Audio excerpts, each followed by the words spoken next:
Hello दोस्तों, नमस्कार। कैसे हैं आप लोग? उम्मीद करता हूँ अच्छे और मस्त होंगे। आप सभी लोगों को नवरात्रि की हार्दिक बधाइयाँ और शुभकामनाएँ। आज हम बहुत ही इम्पोर्टेंट टॉपिक में बात कर रहे हैं, तुर्क आक्रमण। ये अरब आक्रमण से दूसरा टॉपिक है। तो आइए अध्ययन करते हैं हम मिडिवल हिस्ट्री का।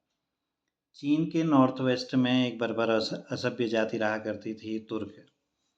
मूल रूप से अफ़गानिस्तान के थे। इनका उद्देश्य था कि विशाल मुस्लिम साम्राज्य की स्थापना करना और भारत की अतुल संपत्ति को लूटना। तो भारत को सोने की चिड़िया कहा जाता था उस समय। तो भारत की संपत्ति को लूटना इनका मुख्य उद्देश्य था।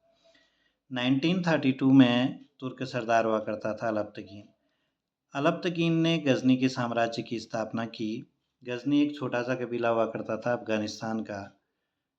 एक कबीले का सरदार बना अलब्तकीन। इसका भाई, छोटा भाई हुआ करता था प्रीतकीन। इसका एक गुलाम भी था सुबक्तकीन। सुबक्तकीन के गुणों से प्रभावित होकर के अलब्तकीन ने अपनी पुत्री की शादी सुबक्तकीन से कर दी। इस तरह से सुबक्तकीन दामाद भी बन गया, गुलाम भी था। यामनी वंश का हुआ करता था ये। 977 में गजनी के सिंहासन पर बैठा। 986 में पंजाब में जयपाल पर आक्रमण किया। जयपाल पर इसलिए आक्रमण किया क्योंकि जयपाल ने भी गजनी पर आक्रमण किया था पहले। तो जवाब में 986 में पंजाब पर आक्रमण कर दिया सुबक्तगीन ने। कुछ क्षेत्रों को जीतता है और संधि कर लेता है जयपाल से। उस समय खुरासान का शासक गजनवी हुआ करता था। तो जयपाल ने वहाँ से लौटकर, पंजाब से लौटकर कालिंजर, अजमेर और दिल्ली के शासकों का गुट बनाया। इसने सभी राजाओं को इकट्ठा किया। ये बात सुबक्तगीन को पता चली कि मेरे विरुद्ध कुछ राजाओं का समूह बनाया जा रहा है आक्रमण करने के लिए। तो इसने जयपाल पर फिर आक्रमण कर दिया 987 में। जब आक्रमण किया तो पेशावर और लदमान का क्षेत्र जीत गया ये पहला सफल तुर्क आक्रमणकारी कहलाता है सुबक्तगीन। तो क्वेश्चन आ सकता है कि पहला सफल तुर्क आक्रमणकारी कौन था? तो सुबक्तगीन हुआ करता था। 987 में जयपाल को हराने के बाद संधि भी कर ली। इस तरह से इसका शासन चला। इसकी मृत्यु 997 में हो गई। इसके दो बेटे थे, इस्माइल और महमूद। इस्माइल बड़ा बेटा था, उत्तराधिकारी था, और महमूद छोटा बेटा था। महमूद ने हत्या कर दी अपने बड़े भाई की, इस्माइल की, सिंहासन के लिए, गजनी के सिंहासन के लिए अपने भाई की हत्या कर दी। तो खलीफा कादिर से सुल्तान का पद धारण किया इसने। विश्व का प्रथम शासक था जिसने सुल्तान की उपाधि प्राप्त की। महमूद गजनवी के नाम से बैठता है गद्दी पर। 998 में। तो महमूद गजनवी का शासनकाल है 998 से 1030 AD तक। 971 में इसका जन्म गजनी में होता है। कुल भारत में 17 बार आक्रमण किया। आक्रमण की बात करें तो सर हेनरी हेलियट ने ये बात कही है कि 17 बार इसने आक्रमण किया था। उपाधि इसने यामिन उल दौला और यामिन उल अल्लाह की ली थी। यामिन उल अल्लाह कहा जाता है भगवान का दाहिना हाथ। तो 17 बार इसने आक्रमण किया। पहला आक्रमण इसका 1000 AD में होता है। पेशावर में अब्दुल फतेह दाऊद के साथ इसका युद्ध होता है और पेशावर को जीत लिया इसने 1000 AD में। दूसरा आक्रमण था 1001 में, जयपाल पर पंजाब में आक्रमण होता है। तो जयपाल को हरा दिया।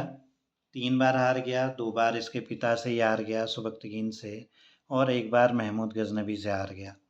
तो जयपाल को बड़ा बुरा लगा और इसने आत्महत्या कर ली। मुस्लिम इतिहासकारों ने इसे ईश्वर का शत्रु भी कहा है। तो 1 बार आक्रमण करता था, लूटता था और वापस चला जाता था। इस तरह से ये महमूद गजनवी आता था भारत में और चला जाता था। 1004 में कच्छमीरा राज्य को भी इसने जीता। 1006 में मुल्तान पर आक्रमण करता है ये। दाऊद वहाँ का राजा हुआ करता था, शिया मुस्लिम था। इसने भारत में रास्ता देने से मना कर दिया महमूद गजनवी को। 1008 में जयपाल के पौत्र सुखपाल को बंदी बना लेता है महमूद गजनवी। सुखपाल को मुस्लिम धर्म अपनाने का दबाव बनाया जाता है, तो सुखपाल ने मुस्लिम धर्म को अपना लिया और नौसा शाह की उपाधि धारण की। तो पहला मुस्लिम था जो भारतीय हिंदू मुसलमान बना, वो था सुखपाल, नौसा शाह की उपाधि। 1009 में नेपाल के नागरकोट में आक्रमण होता है। आनंदपाल को हराया इसने। आनंदपाल वहाँ का राजा हुआ करता था। पहली बार मंदिरों को तोड़ा। मंदिरों को तोड़ने का इतना चस्का लगा इसको कि इसके बाद हर आक्रमण में ये मंदिरों को ही तोड़ने लगा। तो ये पहली बार मंदिरों को कहाँ तोड़ता है? नागरकोट में। तो क्वेश्चन ऐसे भी बन सकता है कि महमूद गजनवी ने मंदिरों को कहाँ तोड़ा? तो ये नागरकोट में। 1010 में अलवर के तलवाड़ी में हिंदुओं को हराया इसने। 1012 में थानेश्वर में आक्रमण करता है। वर्धन वंश का राजा हुआ करता था उस समय। तो चक्रस्वामी मंदिर को नष्ट कर दिया। चक्रस्वामी मंदिर उस समय बहुत प्रसिद्ध हुआ करता था। थानेश्वर में हुआ करता था ये। तो क्वेश्चन आता है कि चक्रस्वामी मंदिर कहाँ है? तो ये थानेश्वर हरियाणा में है। वर्धन वंश के राजा को हराया इसने। नंदन दुर्ग में आक्रमण करता है 1013 में। आनंदपाल को हराता है। आनंदपाल के पुत्र त्रिलोचन को हराता है। 1018 में कन्नौज के शासक राज्यपाल को हराता है। ये प्रतिहार शासक था राज्यपाल।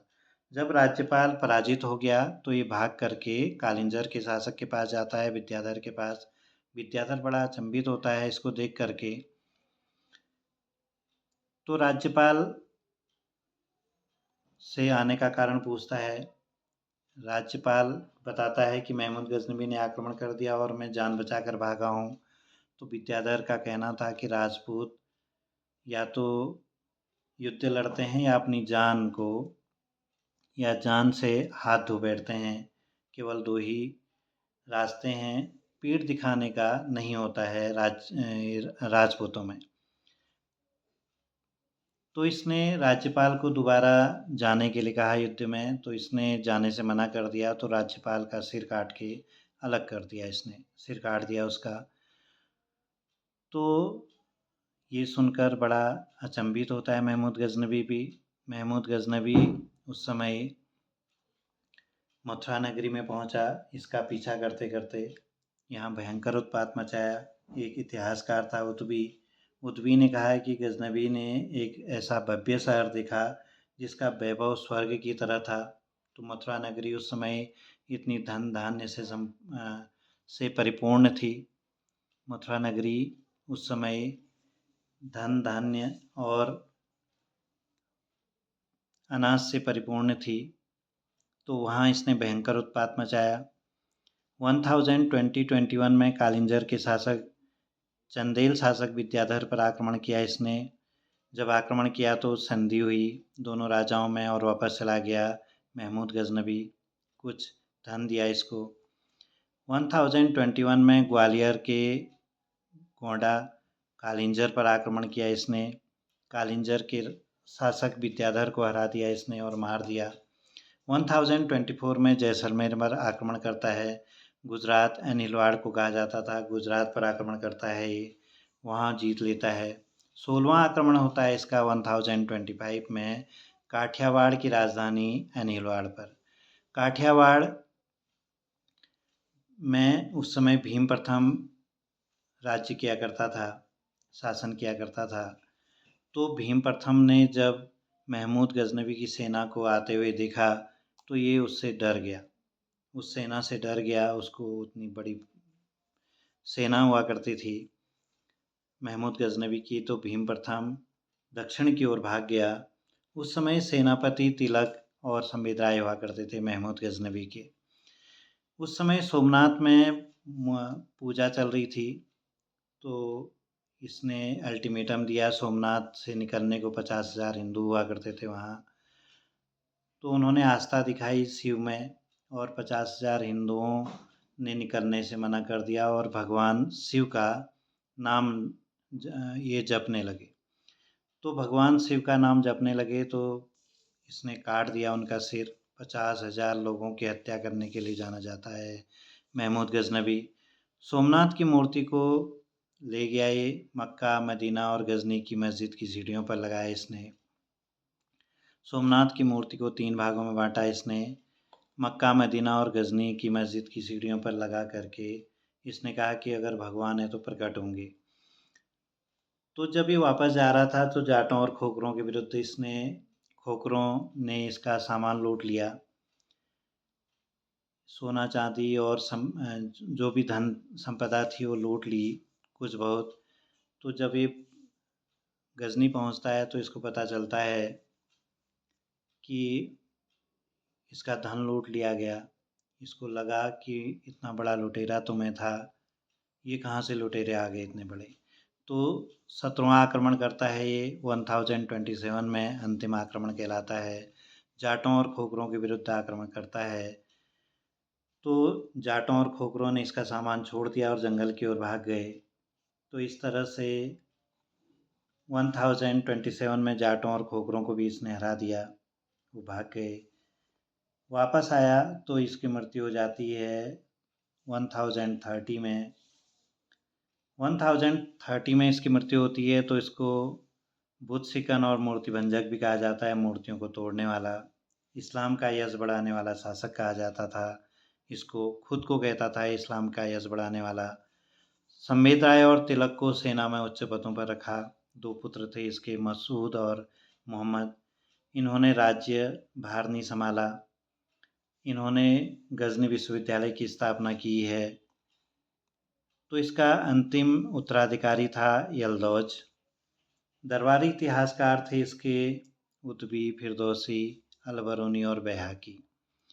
उतबी को जाना जाता है किताब उल यामिनी लिखने के लिए। किताब उल यामिनी उतबी ने लिखी है, या तारीख उल यामिनी भी उसी ने लिखी है। ईसाई इतिहासकार था, महमूद गजनबी की प्रशंसा में लिखा है। अलबरूनी 11वीं सदी में आया, इसने किताब उल हिंद लिखा है और तहकीक हिंद भी लिखा है। तारीख उल हिंद या किताब उल हिंद कहा जाता है भारत की खोज को। भारत की खोज किसने लिखी थी? सबसे पहले अलबरूनी।